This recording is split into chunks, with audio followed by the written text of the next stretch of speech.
الفيرست سبيكر أستاذ الدكتور حسام العربي. His talk will be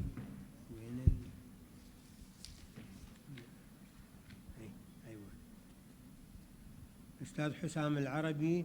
His talk would be about early intervention for prevention of macrovascular complication.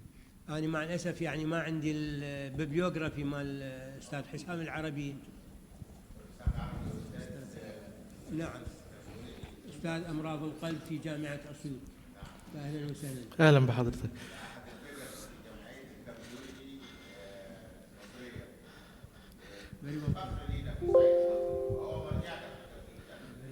ربنا يخليك دكتور مصباح. طبعا بشكر الدكتور مصباح وبشكر Upper Egypt Diabetes Association for the invitation. أنا سعيد إن أنا موجود معاكم. Actually, the presentation is about early intervention for prevention of macrovascular complications. First of all, what are macrovascular complications? Macrovascular complications are diseases of the large vessels. The pathophysiology is atherosclerosis. It can affect cerebrovascular vessels, causing stroke, peripheral vascular disease, causing peripheral arterial disease, and the cardiovascular disease, causing myocardial infarction. The risk factors for macrovascular disease are the traditional risk factors for atherosclerosis. Hyperglycemia with defective insulin actions, one of the main mechanisms, in addition to other risk factors like dyslipidemia, hypertension, coagulopathy, increased age, increased reactive oxygen species, and altered matrix protein, and altered endothelial smooth muscle cells and macrophages are contributing factors for the process of atherosclerosis. The prevalence and risk of macrovascular complications, it was found that the prevalence of macrovascular complications in people with diabetes is decreasing, especially in elderly, especially for ischemic heart disease and stroke more than peripheral arterial disease. This was found especially in the age more than 75 and is not present in those under the age of 45 according to this recently published study. In Egypt, actually, mortality due to cardiovascular disease represent 46% of mortalities due to non-communicable diseases, and this is a large number. The pathogenic mechanisms associated with macrovascular complications, one of the main mechanisms is protein kinase C activation, receptor advanced glycan in the protein RAG activation. This occurs through hyperglycemia, diabetes, excessive fatty acid release, insulin resistance, causing vasoconstriction through decreased nitric oxide, increased endothelin, angiotensin II, and inflammation through decreased nitric oxide, activation of nuclear factor, increased angiotensin II, activation of activator protein 1, and thrombosis through decreased nitric oxide, increased tissue factor, plasminogen activator inhibitor, and prostacyclin. All of these can lead to atherogenesis. The low levels of soluble decoy receptor for advanced glycation in the product is one of the main mechanisms for the occurrence of macrovascular complications, and endothelial dysfunction is one of the main contributing factors that can be caused by several traditional risk factors like dyslipidemia, lipemia, hypertension, genetic predisposition, and diabetes with associated hyperinsulinemia.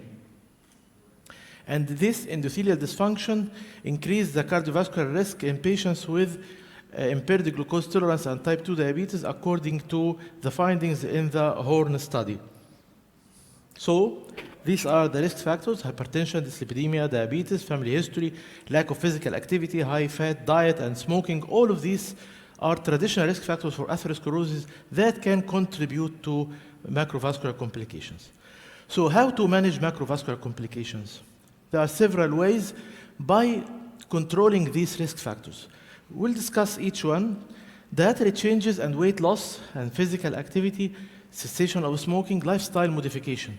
This lifestyle modification was found in several studies to be effective in reduction of macrovascular complications. This is a study published last year, showed that a healthy lifestyle and a higher life essential 8 score, that's one of the scores that calculate the lifestyle, were associated with lower risks of macrovascular and microvascular disease among participants with type 2 diabetes. So lifestyle modification is very effective. Managing macrovascular complications through control of dyslipidemia is another way for prevention of macrovascular complications. Actually, hypercholesterolemia in Egypt was found in 37% of Egyptian population. In the EuroAspire 5, it was found that LDL cholesterol more than 100 milligram per deciliter in patients not using lipid-lowering therapy was found to be present in 84% of the population worldwide, and in Egypt it was 62%. Large number of patients were found to have high LDL cholesterol, and they are not known to have dyslipidemia and are not on lipid-lowering therapy. While in those who are on lipid-lowering therapy, LDL cholesterol more than 100 was found in 47%, and in Egypt in 44%. So a large number of people who are known to have dyslipidemia for primary prevention. Those are patients with primary prevention with no atherosclerotic cardiovascular disease, have a high prevalence of high LDL cholesterol. This is a U.S. Preventive Service Task Force about the statin use for primary prevention of cardiovascular disease in adults, recommended that in those adults aged from 40 to 75 years who have one or more cardiovascular risk factors like dyslipidemia, diabetes, hypertension, smoking, and estimated 10 years cardiovascular risk of 10% or more, statins are recommended, and this is B recommendation. For those with estimated risk from 75 to less than 10%, it is also recommended with a C recommendation, just change in the level of recommendation. They concluded that current evidence is insufficient to assess the balance of benefit and harms in those who are 76 years old and more. In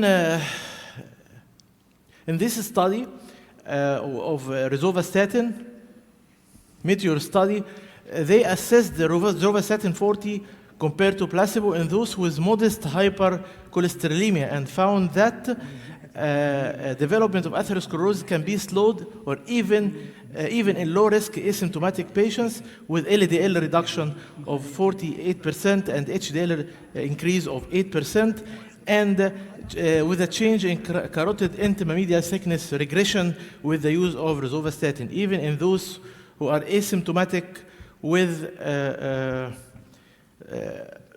no much elevation of LDL.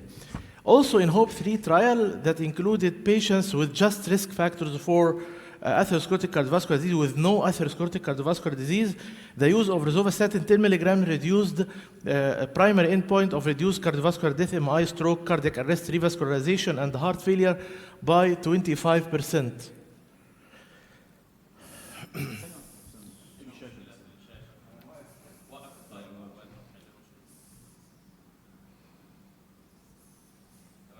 خلاص؟ And stroke was reduced by 30%, and myocardial infarction was reduced by 35%, and coronary vascularization by 37%. So, even in those patients, we can start statins early for prevention of macrovascular disease. Regarding hypertension, you know, if there are structural alterations that occur in the arterioles with negligence of treatment of hypertension. If you imagine here the normal blood vessel, you can, with a radius of 1, you have an arbitrary unit of resistance of 1. With vasoconstriction 10%, we have a reduction in the radius by 10% with increase in the resistance to 1.5. While with negligence and occurrence of hypertrophied arteriole to 0.5 radius, we have an increase in the resistance to 16.3. And with vasoconstriction 10%, the resistance increased to 39.2.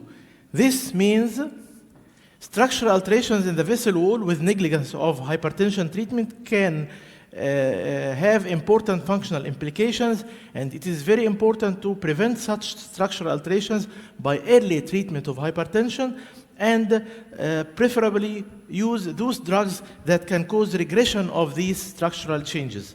This is why the European of Hypertension recommendation guidelines, the recent guidelines recommended start of treatment, drug treatment in patients with blood pressure from 130 to 139 and 85 to 89 high normal blood pressure if there is a high cardiovascular risk, and to start immediately drug treatment for grade 1 hypertension.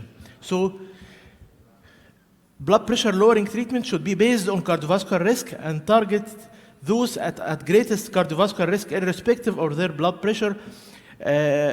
It is the opinion of the task force of the guidelines of hypertension that support earlier treatment of patients with systolic or diastolic blood pressure values more than 140/90 when there is cardiovascular risk is low or moderate to prevent accumulation of hypertension-mediated organ damage and high incidence of late treatment failure residual risk, which could otherwise occur if treatment was delayed by the patient or the physician.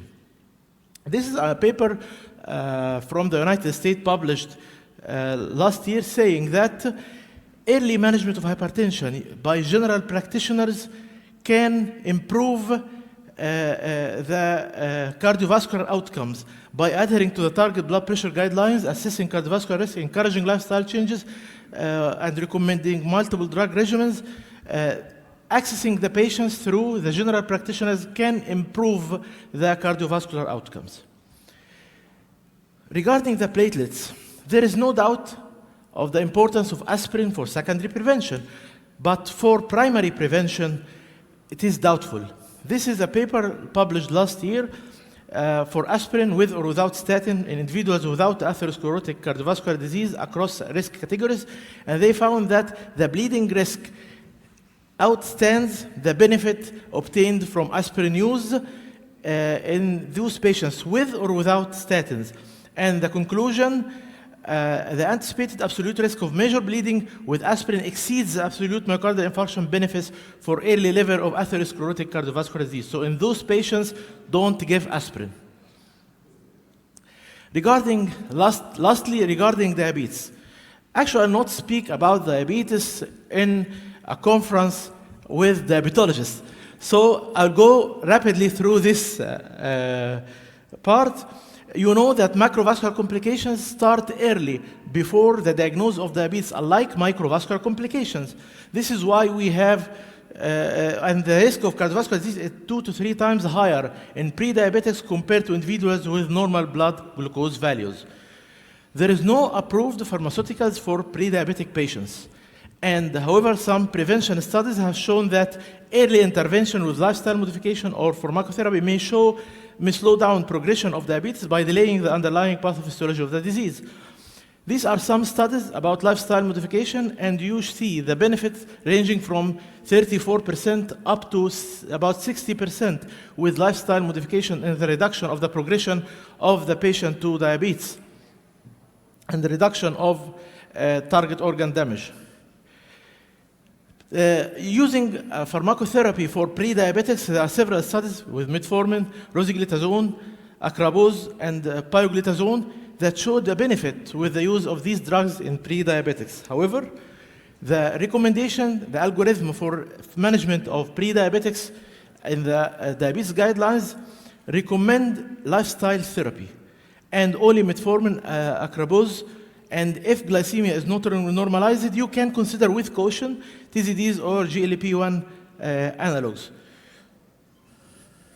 You know, even in those who are having diabetes mellitus, the trials failed to show a benefit regarding macrovascular complications. يعني 1 minute. Regarding macrovascular complications, and with the use of DDP4 inhibitors, also we had only neutral outcomes with no benefit. And the benefit was obtained by GLP-1 analogs, as you see here, with the reduction in patients with already having atherosclerotic cardiovascular disease and those with multiple risk factors. However, the benefit with multiple risk factors, as you see here, is less obvious than those with already having atherosclerotic vascular disease, with no benefit regarding the occurrence of heart failure. While SGLT2 inhibitors trials that includes a variety of patients in EMPA-REG, patients with for secondary prevention, 99% having cardiovascular disease, and in Canavas, 66%, only 34% with 3 or more risk factors, and in DECLARE, a large number of patients included in this study having 2 or more risk factors with no cardiovascular disease.